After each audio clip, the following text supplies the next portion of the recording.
नमस्कार दोस्तों, मेरा नाम है अनुराग और स्वागत है आपका हमारी एक और नई वीडियो में। फाइनली गाइस, अगर आप नई फ्रोंक्स लेना चाह रहे हैं और आपको मैं कहूँ कि ये वाली फ्रोंक्स है वो मारुति की सबसे सेफेस्ट कार है, तो आपको ये सुनकर कान खड़े हो जाएंगे। देखिए, मैं नहीं कह रहा, ये मारुति खुद कह रही है। मारुति ने अपनी वेबसाइट पे लिखा है कि जो फ्रोंक्स है वो इंडिया में या फिर इंटरनेशनल मार्केट में जितने भी सेफ्टी नॉर्म्स हैं उनको फुलफिल करती है, और ये हमने पहली ऐसी गाड़ी बनाई है या फिर आने वाले टाइम में ये पहली ऐसी गाड़ी होगी जो मारुति की इंडिया में 5 स्टार रेटेड एन कैप के अंदर आने वाली है। ये कौन से एन कैप के अंदर आएगी? ग्लोबल के अंदर आएगी, लेटिन के अंदर आएगी, यूरो के अंदर आएगी या फिर भारत एन कैप के अंदर?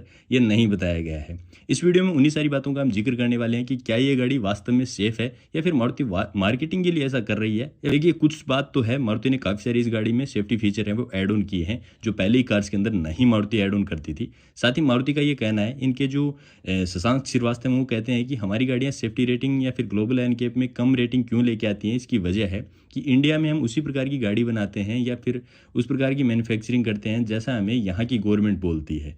वरना हम बाहर के देशों में अच्छी गाड़ी भी बनाते हैं, जहाँ पे आपकी गवर्नमेंट अगर इस प्रकार के नॉर्म्स रख रही है तो हम अपनी गाड़ियाँ ज़्यादा सेल करने के लिए, अपनी प्राइस को कम रखने के लिए वही नॉर्म्स है वो प्रोवाइड करवाते हैं जो गवर्नमेंट कर रही है। हम किसी भी जो प्राइवेट संस्था है एन कैप की, उस पर डिपेंड होकर अपनी गाड़ियों में सेफ्टी है वो नहीं प्रोवाइड करवाते, क्योंकि हमें बिजनेस करना है। देखिए, ये उनकी बात भी सही है, लेकिन कहीं ना कहीं अगर हम 10-15 लाख रुपए किसी गाड़ी पे दे रहे हैं तो कम से कम इतना हम सेटिस्फाई होने चाहिए कि वो गाड़ी सेफ है या फिर नहीं है। मारुति का कहना है कि कोई दूसरी कंपनी टेस्ट करे या फिर नहीं करे, लेकिन लॉन्च करने से पहले हमने इस गाड़ी को टेस्ट किया है, जिसमें frontal offset and side impact comparison जो टेस्ट है वो हमने खुद ने किया है, और ये गाड़ी वास्तव में सेफ है। एंड इसमें हमने सुजुकी की जो टेक्नोलॉजी है वो हमने काम में ली है। उसका मतलब है यानी कि Suzuki total effective control technology, यानी कि कोई भी अगर गाड़ी पे एक्सीडेंट होता है तो जो इनका हार्टेक प्लेटफॉर्म है वो ऑब्जर्व कर लेता है। अब ये कितना ऑब्जर्व करता है, जब ये गाड़ी मार्केट में आएगी तभी है वो पता चल पाएगा। देखिए, एनकेप रेटिंग को काफ़ी सारी सोर्स के जरिए और यूट्यूब के जरिए लोगों में कंसेप्शन है वो फैल रहा है कि मारुति गाड़ियाँ सेफ नहीं है या फिर टाटा की गाड़ियाँ ज़्यादा सेफ हैं। देखिए, ऐसा नहीं है।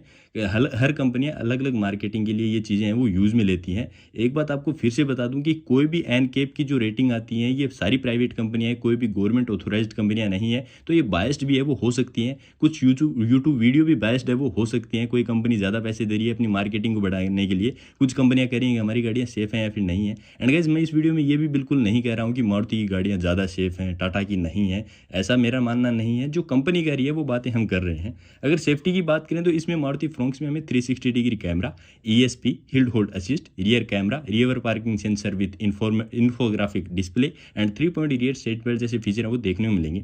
एंड फ्रोक्स में एक अच्छी बात जो पर्सनली मुझे अच्छी लगी, मारुति की देख लीजिए या फिर आप हुंडई की गाड़ियों के अंदर देखिए या फिर टाटा की, मारुति फ्रोंक्स के अंदर आपको बेस मॉडल से ही एडजस्टेबल हेडरेस्ट वो प्रोवाइड करवा रही है। देखिए, कहीं ना कहीं अगर छोटा सा इंपैक्ट भी आपकी गाड़ी पे होता है तो हेडरेस्ट आपकी काफ़ी ज़्यादा भूमिका है वो निभाते हैं। कई लोग क्या करते हैं कि व्लॉगिंग के टाइम या फिर जब भी वीडियो वगैरह बना रहे होते हैं तो गाड़ी तो वो 5 स्टार रेटेड ले लेते हैं, लेकिन वो अपनी हेडरेस्ट हटा लेते हैं। देखिए, अगर आप गाड़ी ड्राइव कर रहे हैं हाईवे पे या सिटी में, कभी भी आपको हेडरेस्ट है वो नहीं हटानी चाहिए। आपकी गर्दन पे इम्पेक्ट पड़ता है। सबसे पहले अगर आपकी गाड़ी टकराती है तो वो आपकी गर्दन है वो अगर हेडरेस्ट होगा तो उसको सपोर्ट मिल जाएगा। तो फ्रोंक्स में अच्छी बात है कि हमें बेस मॉडल से ये चीज़ें मिल रही हैं। साथ ही सीट बेल्ट प्रीटेंशनर और फोर्स लिमिटर जैसे फीचर हमें बेस मॉडल से ही कंपनी ऑफर कर रही है। एंड टॉप एंड में हमें 6 एयरबैग भी इस गाड़ी के अंदर देखने को मिल जाते हैं। साथ ही मारुति का कहना है कि इसके टॉप एंड मॉडल के अंदर हम HUD प्रोवाइड करवा रहे हैं। देखिए, बेसिकली कहीं ना कहीं HUD भी एक्सीडेंट ना होने में एक रोल अदा करती है, क्योंकि अगर हम ड्राइव कर रहे हैं और जो डिस्प्ले हमारे स्क्रीन के सामने है तो हमें नीचे की ओर नहीं देखना पड़ेगा और हमारा जो माइंड है वो डिस्टर्ब नहीं होगा। एंड इंजन इमोबिलाइज जैसे फीचर तो काफ़ी टाइम से काफ़ी सारी कंपनियां दे ही रही हैं। एंड गाइस, हाल ही में ग्लोबल एनकैप ने दोबारा से स्विफ्ट और ये एस्प्रेसो जैसी गाड़ियों की टेस्टिंग की थी। ये उनके नए नॉर्म्स के तहत की गई थी, बाकी पहले भी की गई थी, जिसमें वो 1 स्टार या 2 स्टार लेके आई थी शायद, या फिर 0 स्टार लेके आई थी, अभी कंफर्म नहीं है।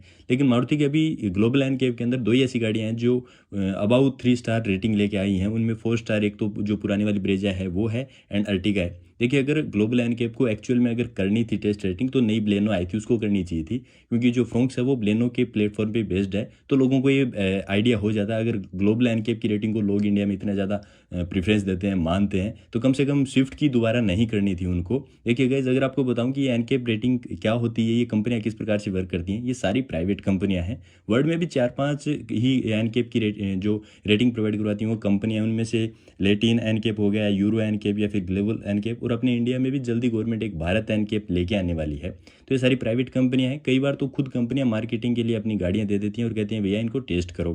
कई बार ये जो एनकैप वाली कंपनियां हैं ये खुद से गाड़ी खरीदती हैं और उसको टेस्ट करती हैं। तो ये बायस्ड भी हो सकती हैं, कन्फर्मली नहीं है, हम बिल्कुल ये नहीं कह सकते कि ये बायस्ड नहीं है, ये हो सकती हैं। अगर बात करें इनमें टफेस्ट कौन है, मतलब कौन सी एनकैप कंपनी है वो किस प्रकार से वर्क करती है।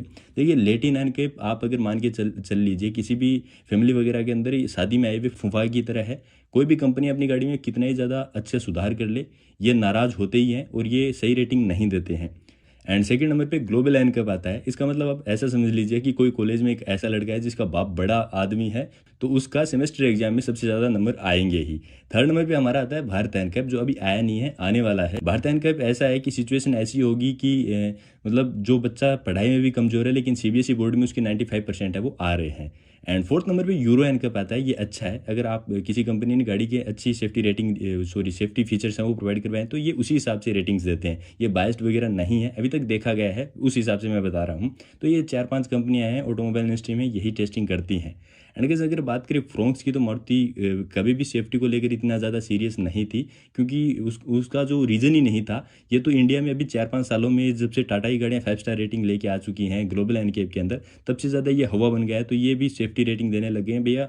लेकिन मारुति से हम एक्सपेक्ट है वो नहीं कर सकते कि 6 एयरबैग कभी अपनी गाड़ियों के अंदर देंगे भी कैसे, क्योंकि यहाँ की गवर्नमेंट ने पहले कहा ही नहीं कि हम 6 एयरबैग कंपनियां अपनी गाड़ी में दें। ये तो BS6 स्टेज आ गई, उसमें सारे नॉर्म्स आए थे जैसे रिवर्स पार्किंग सेंसर वगैरह। आजकल तो अगर आप देखोगे तो एल्टो के अंदर भी आपको रिवर्स पार्किंग सेंसर देखने को मिलता था, लेकिन आज से 5-10 साल पहले ऐसा नहीं था। यहाँ पे आपको ये रिवर पार्किंग सेंसर जैसे फीचर हैं, आप अगर XUV500 वगैरह के अंदर देखोगे तो ये फीचर कंपनियां टॉप एंड मॉडल के अंदर प्रोवाइड करवाती थी, जबकि बेस मॉडल में काट लेती थी। आजकल क्या कर रहे हैं कि बेस मॉडल के अंदर आपको टच स्क्रीन नहीं दी जाती है, लेकिन टॉप एंड मॉडल के अंदर आपको प्रोवाइड करवाई जाती है। लेकिन पार्किंग सेंसर हो गया, इंजन इमोबिलाइजर या ABS CBD जैसे फीचर आपको बेस मॉडल में कंपनियां दे रही हैं, क्योंकि इंडिया में अब ये नॉर्म्स आ चुके हैं। कंपनी को गाड़ी के अंदर ये फीचर तो देने पड़ेंगे, वरना आप मार्केट में गाड़ी नहीं निकाल सकते हो। अब बात करें फ्रोंक्स की, तो फीचर मैंने आपको बताए दिए हैं। 5 वेरिएंट के अंदर मारुति हमें इस गाड़ी को प्रोवाइड करवाएगी। 9 कलर ऑप्शन हमें इस गाड़ी के अंदर मिलने वाले हैं, जिसमें 6 सिंगल टोन के रहेंगे, जबकि 3 आपके डुअल टोन के रहेंगे। 2 इंजन ऑप्शन के साथ में मारुति हमें इस गाड़ी को प्रोवाइड करवाएगी। बेस में आपको 1.2 लीटर वाला मिलेगा, जबकि टॉप एंड के 3 वेरिएंट के अंदर हमें 1 लीटर वाला इंजन इसके अंदर देखने को मिलने वाला है। वेरिएंट की अगर बात करें तो 5 वेरिएंट है, उसमें बेस है सिग्मा, उसके बाद में delta plus, zeta and alpha. हर एक वेरिएंट की, हर एक कलर की और हर एक इंजन ऑप्शन की मैंने चैनल की प्लेलिस्ट पे फ्रोंक्स की वीडियो बनाई हुई है। अभी तक ये गाड़ियां स्पोर्ट है वो नहीं की गई हैं बेस मॉडल की। टॉप एंड मॉडल हमने इंडियन ऑटो एक्सपो के अंदर भी देखा था, बाकी अभी शोरूम्स वगैरह के अंदर भी मारुति है वो देने लग गई है। नेक्सा शोरूम के अंदर आप गाड़ी को जाके देख सकते हैं अगर आप फ्रोंक्स लेने का इच्छुक हैं तो। लेकिन बेस मॉडल नहीं आया है, लेकिन उसकी फीचर लिस्ट आ चुकी है कि कौन से वेरिएंट में मारुति में कौन सी फीचर है वो फ्रोंक्स में प्रोवाइड करवाएगी। तो उस बेसिस पे मैंने अलग अलग वीडियो है वो बनाई हुई है, आप चैनल की प्लेलिस्ट में जाके देख सकते हैं। तो गाइस ये था फ्रोंक्स की सेफ्टी के रिगार्डिंग एक शॉर्ट इन्फॉर्मेशन वीडियो। मिलते हैं किसी दूसरी वीडियो में इसी प्रकार के इंटरेस्टिंग टॉपिक को लेकर, तब तक के लिए take care and bye bye. Video देखने के लिए आपका बहुत बहुत धन्यवाद।